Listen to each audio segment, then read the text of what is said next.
what do you think we need to change in the Philippines? We need to change our politicians. I think we need better leaders for better governance. Kasi kung wala tayong maayos na namumuno sa bansa, hindi natin mababago ang sistema. Hindi natin mabibigyang pansin yung mga bagay na dapat pinagtutuunan ng pansin.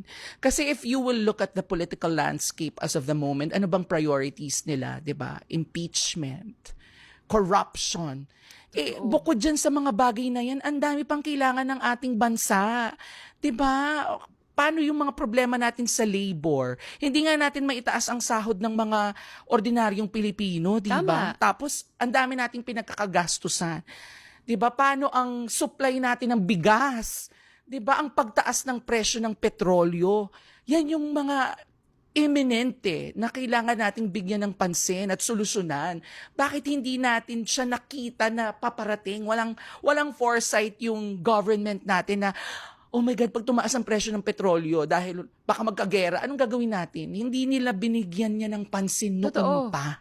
Parang don't you think, dahil ang dami nilang problema sa loob ng Congress, mas O paano nila ngayon pagtutuunan ng pansin yan? Ang Kaya dami nga. nilang ginagawa doon na hindi naman karapat dapat. I mean, di ba? If maayos ang leadership natin, kung maayos ang gobyerno, then we can focus on more important things. Hindi dun sa pagpapatalsik ng isang leader, hindi sa change of leadership, di ba? Kudeta sa Senado at kung ano-ano pa. Kasi sayang yung panahon.